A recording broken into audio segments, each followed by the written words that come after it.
다음 키워드는 대통령의 선거운동입니다. 세계무역기구 사무총장 선거 최종 라운드에 진출한 유명희 산업통상자원부 통상교섭본부장을 위해 문재인 대통령이 총리까지 불러서 관련 회의를 직접 주재했습니다. 유 본부장은 막판 유세를 위해 오늘 유럽으로 출국을 한다고 하네요. 예, 대통령의 선거운동은 불법입니다. 대통령도 정치인이기 때문에. 그런데 그것은 국내 정치에 관한 것이고요. 지금 유명희 통상본부장을 WTO 사무총장으로 선출시키기 위한 문재인 대통령의 노력은 우리나라 국익 차원에서 또 세계 무역 질서를 좀 더 자유롭게 바로 잡아보자는 그런 어떤 무역인들의 희망과 소망이 담긴 매우 간절한 것이라고 할 수 있겠습니다. 어저께 문재인 대통령은 청와대에서 총리까지 총출동시켰습니다. 강경화 장관은 물론이고 안보장관, 외교장관, 경제장관, 심지어 각종 이 참모들까지 다 총출동시켜서 유명희 본부장을 반드시 WTO의 사무총장에 당선될 수 있도록 국력, 총력을 기울여라 이런 당부의 얘기를 했는데요. 사실 이 유명희 본부장은 지난번 박근혜 정부의 청와대에 외신 대변인으로 근무했었던 박근혜 키즈로 불리던 사람이죠. 그런 면에서도 특히 지금 주목을 끌고 있습니다.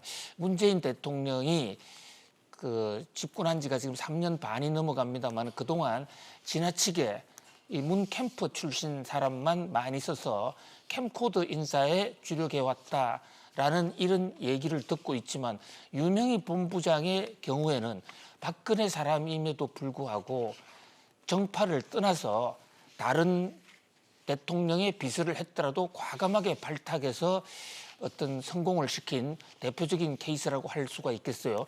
유명희 본부장은 잘 아시다시피 그 남편이 정태욱 전 한나라당 그러니까 새누리당 국회의원이었죠.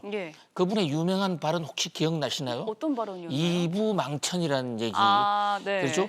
이혼하면 부천으로 가고 망하면 인천으로 간다 해서 국민들 가슴에 크게 상처를 줬던 그 정태욱이라는 분이 바로 남편이기도 해요. 그만큼 정치적으로 서로 노선이 달랐었죠. 그런데도 과감하게 발탁을 해서 이 WTO 수장으로까지 천거를 했습니다. 우리는 무역으로 먹고 사는 나라라도 과언이 아닙니다. 무역 의존도가 세계에서 가장 높습니다. 트럼프 대통령 후에 망가진 무역 질서 때문에 가장 피해를 많이 받고 있기도 하죠. 그런 면에서 유명희 본부장이 사무총장으로 올라선다면 우리나라의 국익에도 많이 도움이 될 것 같고요. 또 유명희 장관의 식견 등으로 세계 무역 질서를 좀 바로잡아 준다면 국제 경제, 세계 경제에도 큰 도움이 될 수 있을 것 같은데요.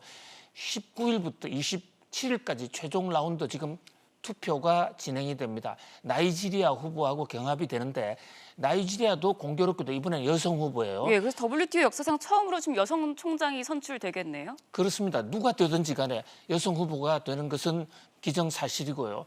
여성 리더들의 이 섬세한 리더십, 따뜻한 어떤 지도력으로 세계 무역 질서를 한번 다시 잡아줄 것을 기대를 하는데요. 뭐 그중에서도 우리 유명희 본부장이 되면 더 좋겠죠. 유 본부장이 과연 한국인 최초로 WTO 총장이 될 수 있을지 기대가 모아지고 있습니다. 계속해서 세 번째 키워드로 넘어가겠습니다.